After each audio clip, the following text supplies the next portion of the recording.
ময়ো ছাত্ৰ-ছাত্ৰীসকল, কি খবৰ তোমালোকৰ? সকলোৰে খবৰ ভাল চাগে আৰু মোৰো ভালে। আৰু মই তোমালোকলৈ আজি লৈ আহিছোঁ অষ্টম শ্ৰেণীৰ নিয়ৰ কবিতাটিৰ কুৱেশ্যন আনচাৰবোৰ। আৰু তোমালোকক স্কুলত ছাৰহঁতে চাগে খুব সুন্দৰকৈ শিকাইছে, কবিতাটো ভালদৰে বুজাই দিছে। আৰু মই বিশেষ নুবুজাওঁ কবিতাটি, ডাইৰেক্ট তোমালোকৰ কুৱেশ্যন আনচাৰখিনি মই চাম আৰু গোটেইখিনি আলোচনা কৰিম। আৰু তোমালোকে ধুনীয়াকৈ চাই থাকিবা, ভিডিঅ'টো শেষলৈকৈ চাই থাকিবা, স্কিপ নকৰিবা, গোটেইখিনি ভালদৰে চাই ল'বা। আৰু মই কুৱেশ্যন আনচাৰখিনি ভালদৰে বুজাই দিম আৰু ধুনীয়াকৈ কুৱেশ্যন আনচাৰখিনি মই লিখি দিম, ধুনীয়াকৈ চাই যাবা তোমালোকে। অ'কে, তোমালোকে এইটো কবিতাৰ লিখক হ'ল চন্দ্ৰকুমাৰ আগৰৱালা। ধুনীয়া কবিতা এটি, তোমালোকে ধুনীয়াকৈ পঢ়িবা ভালদৰে। আৰু মই ধুনীয়াকৈ কুৱেশ্যন আনচাৰখিনি তোমালোকক দি দিম আৰু তোমালোকে ভালদৰে পঢ়ি ল'বা। আৰু যদি কিবা কনফিউজ থাকে মোক কমেণ্ট কৰিবা, মই যিখিনি পাৰোঁ সেইখিনি তোমালোকক হেল্প কৰি দিম। আৰু এতিয়া চোৱা, তোমালোকে ইয়াতে আছে জানো আহা দিছে চন্দ্ৰকুমাৰ আগৰৱালাই। কৃতি জীৱনত কি কি হৈছিলে সেইখিনি দিছে। এতিয়া কৈ থৈছে 1867 চনৰ, তাৰপিছত 1938 চন অসমীয়া সাহিত্যৰ ৰোমান্টিক সাহিত্যৰ থল বোৱাই অনা কবিসকলৰ ভিতৰত চন্দ্ৰকুমাৰ আগৰৱালা অন্যতম। মানে কথা কৈছে যে গোটেইখিনি কবিতাৰ ভিতৰত তাৰমানে চন্দ্ৰকুমাৰ আগৰৱালা ধুনীয়াকৈ এটি অন্যতম কবি আছিলে। তেখেতৰ শ্ৰেষ্ঠ কবিতা হ'ল প্ৰতিমা। তেখেতে বহুত কষ্ট কৰিছিলে এই প্ৰতিমাখনৰ কাৰণে আৰু সেইবাবে তেখেতক প্ৰতিমাৰ খনিকৰ বোলা হয়। এতিয়া তোমালোকৰ কুৱেশ্যন আহিব পাৰে, প্ৰতিমাৰ খনিকৰ বুলি কাক কোৱা হয়? এতিয়া প্ৰতিমাৰ খনিকৰ বুলি ক'লে তোমালোকে অভিয়াছলি চন্দ্ৰকুমাৰ আগৰৱালাক ক'ব পাৰিবা। আৰু তেখেতৰ কবিতা পুথি হ'ল প্ৰতিমা, বীণ বৈৰাগী আৰু চন্দামিতা। কথা হ'ল কি, এতিয়া তোমালোকক যদি ইয়াতে যদি এটা কুৱেশ্যন আহে তোমালোকৰ চন্দ্ৰকুমাৰ আগৰৱালাৰ কবিতা পুথিসমূহৰ নাম লিখা, গতিকে তোমালোকে অভিয়াছলি লিখিব লাগিব ইয়াতে প্ৰতিমা, বীণ বৈৰাগী আৰু চন্দামিতা আদি। তেখেতে জোনাকী কাকতৰ প্ৰথম সম্পাদক আছিল। এতিয়া লিখিব পাৰে তোমালোকে, কুৱেশ্যন আহিব পাৰে যে জোনাকী কাকতৰ প্ৰথম সম্পাদক কোন আছিল? ইয়াতে এটা কুৱেশ্যন আহিব পাৰে, তোমালোকে চাবা ইয়াতে এটা কুৱেশ্যন আহিব পাৰে। কুৱেশ্যনটো হ'ল, এতিয়া তোমালোকে যদি লিখিব লাগিবলৈ কেনেকৈ লিখিব লাগিব মই কৈ আছোঁ তোমালোকক। এতিয়া জোনাকী কাকতৰ প্ৰথম সম্পাদক কোন আছিল? জোনাকী কাকতৰ প্ৰথম সম্পাদক আছিলে চন্দ্ৰকুমাৰ আগৰৱালা। এনেকৈ তোমালোকে ধুনীয়াকৈ লিখি দিবা। তেতিয়া তোমালোকক কোনো ধৰণৰ বা টিচাৰ বা কোনো ভাল পৰীক্ষাত, ডাঙৰ পৰীক্ষাটো যদি তোমালোকৰ কুৱেশ্যনটো আহি যায় বা মেট্ৰিকত বা SSLCত আহি যায়, ধুনীয়াকৈ তোমালোকে লিখিব পাৰিবা কোনো কনফিউজ নোহোৱাকৈ। এইখিনি চাই যাবা তোমালোকে।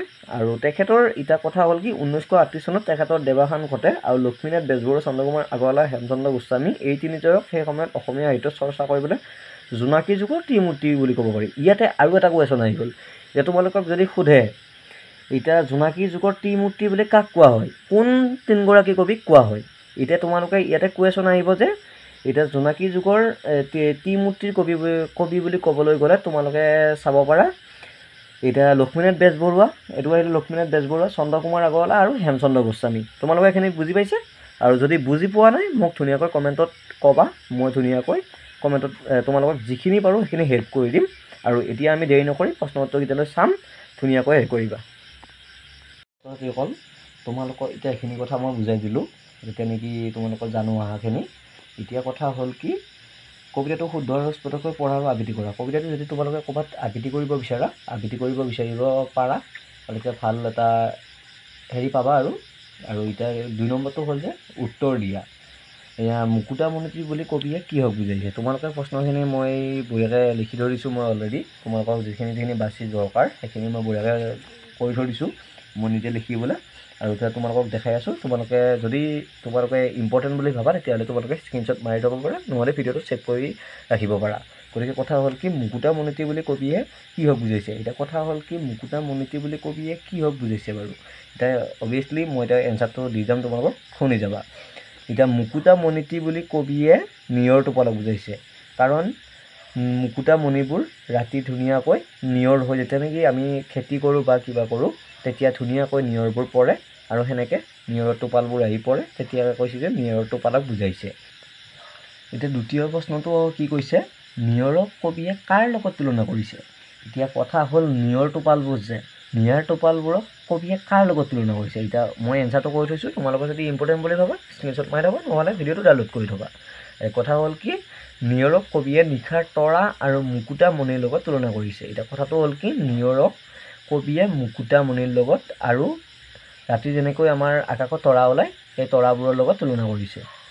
ওকে, আৰু এতিয়া নেক্সট প্ৰশ্নলৈ আহোঁ আমি, দেৰি নকৰোঁ হৈ গ'ল। এতিয়া আমি নেক্সট প্ৰশ্নলৈ আহি যাওঁ। নিয়ৰে হিয়াত কি সাঁচি থোৱাৰ কথা কৈছে? এতিয়া কবিয়ে অনুভৱ কৰিছে যে নিয়ৰে হিয়াত কিবা এটা বস্তু নহয় কিবা তাৰমানে সাঁচি থৈ দিছে। সেই কথাটো আমি এতিয়া ধুনীয়াকৈ তোমালোকক ক'ম।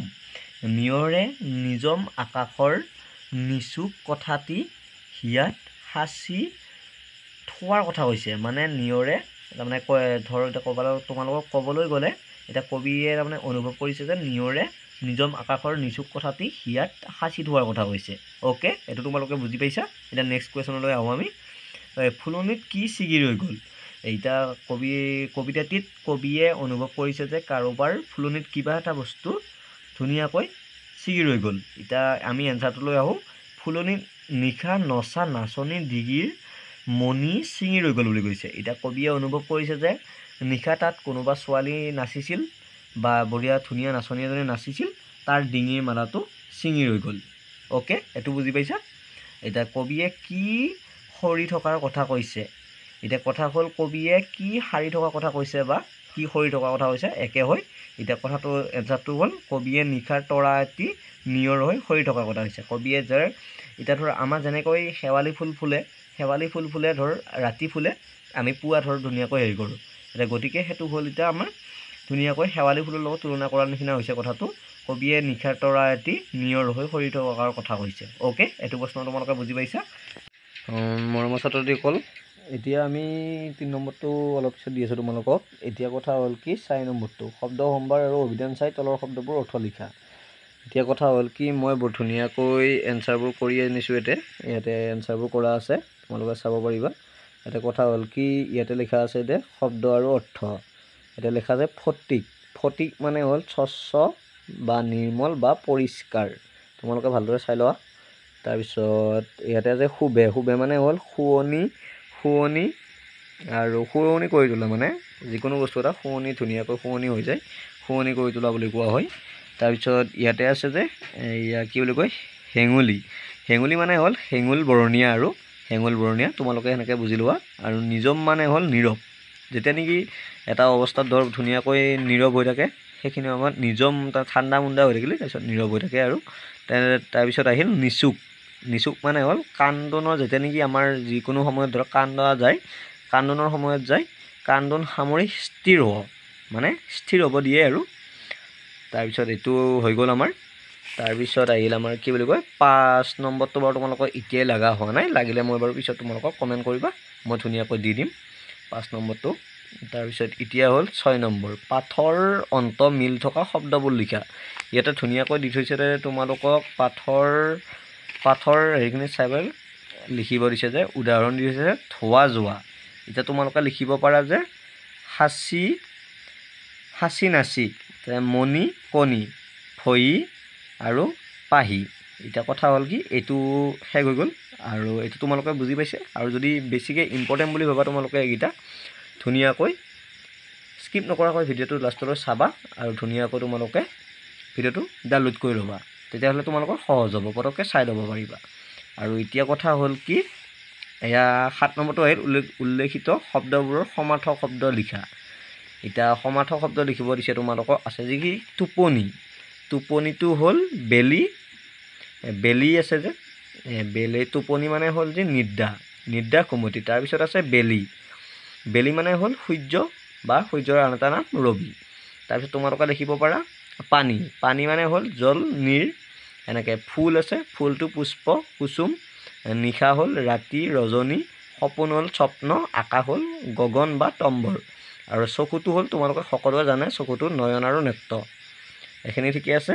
আৰু 8 নম্বৰটো হ'ল তোমালোকৰ কি বিপৰীত শব্দ বুজোৱা শব্দ লিখা। বিপৰীত শব্দ হ'ল চিগাটো যোৰা, পুৱাটো গধূলি, নিজমটো কোলাহল, সৰগটো হ'ল নৰক, দিন হ'ল ৰাতি, হাঁহি হ'ল কান্দোন।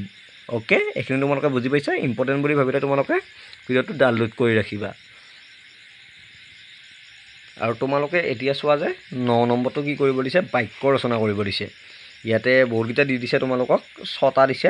তাৰপিছত আছে মুকুতা, পাহি, শুবে, নিচুক আৰু ফুলজুপি আৰু ফটিক। তোমালোকে বাক্য ৰচনা কৰোঁতে এটা কথা মন কৰিবা যে যিটো শব্দ দিছে তোমালোকক সেইটো শব্দৰ ওপৰত তোমালোকে বাক্যটো বনাব লাগিব। এতিয়া কথা হ'ল মুকুতা। মুকুতা বুলি ক'লে তোমালোকে ভাবিব পাৰা যে ৰ'দৰ পোহৰত, মই এবাৰ ছল্ভ কৰি দিছোঁ তোমালোকক, ৰ'দৰ পোহৰত নিয়ৰক মুকুতা মণিৰ নিচিনা লাগে। অবভিয়াছলি এইটো যেতিয়া নেকি বস্তুতে ৰ'দ পৰি থাকিব তেতিয়া ধুনীয়াকৈ মুকুতাবোৰ জিলিকি থাকে। আৰু তোমালোকে এটা কথা ভুল নকৰিবা যে এয়া বাক্য ৰচনা কৰিব দিলে এই মুকুতা যিকোনো শব্দটো থাকিব নহয়, শব্দটোৰ তলত তোমালোকে আজডাল টানি দিবা, তেতিয়াহ'লে ধুনীয়া হৈ যাব। এটা বুজাই দিলোঁ তোমালোকক, বাকীকেইটা মই মাতি যাম, তোমালোকে ভালদৰে চাই ল'বা। এতিয়া কথা হ'ল কি, পাহি। গোলাপ ফুলৰ পাহিবোৰ ধুনীয়াকৈ সৰি আছে। এতিয়া এইটো ধুনীয়া শব্দ, মই ধুনীয়াকৈ লিখি থৈ দিছোঁ। তোমালোকে ইম্পৰ্টেণ্ট বুলি ভাবিলে ডাউনলোড কৰি ল'বা ভিডিঅ'টো, বা নহ'লে স্ক্ৰীনশ্বট মাৰি ল'বা, তেতিয়াহ'লে তোমালোকৰ সুবিধা হ'ব। আৰু শুবে, গোলাপ ফুলে গোটেই বাগিচাখন শুবে, মানে গোলাপ ফুল যেতিয়া নেকি থাকে, শুবে মানে হ'ল সুগন্ধি বা হেৰি, তোমালোকে বঢ়িয়াকৈ সুগন্ধি পালে ধুনীয়া লাগি থাকে আৰু সেইটো ক'লে। আৰু কথা হ'ল কি, নিচুক মানে হ'ল, তোমালোকক কৈ আছোঁ শুনা। এতিয়া কথা হ'ল কি, মই ইয়াতে ধুনীয়াকৈ লিখি দিছোঁ, তোমালোকক জুম কৰি দেখাই আছোঁ, তোমালোকে চাই লোৱা। নিচুক মানে হ'ল নিয়ৰে নিজম আকাশৰ নিচুক কথাটি হৃদয়ত সাঁচি তোলে।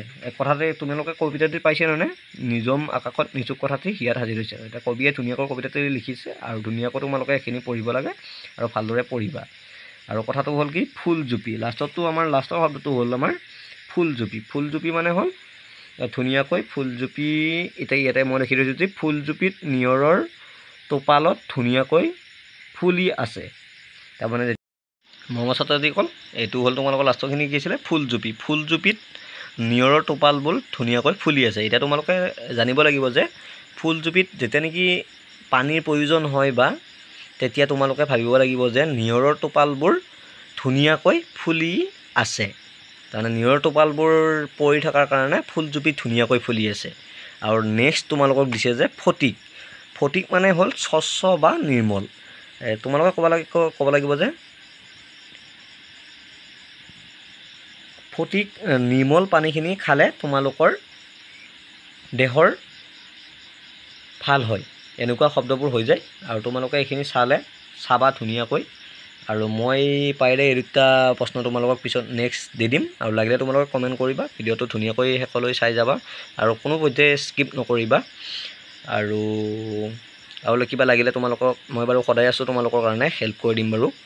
আৰু কথা হ'ল কি, আজিলৈ বাৰু ভিডিঅ'টো ইমানেই আছিলে। আৰু যদি ভিডিঅ'টো ভাল লাগিলে like, comment, share and subscribe কৰিব। চেনেলটো ছাবস্ক্ৰাইব কৰি ৰাখিবা, তেতিয়াহ'লে সকলোতকৈ আগতে ভিডিঅ'বোৰ পাবা। আৰু তোমালোকৰ যাতে সহায় হয় সেইখিনিয়ে মই বিচাৰোঁ, আৰু সেইখিনিৰ কাৰণে মই এইটো ভিডিঅ' প্ৰস্তুত কৰিলোঁ। আৰু তোমালোকে ভালদৰে পঢ়িবা তাৰে আশা কৰিলোঁ। আজিলৈ বাই, থেংক ইউ।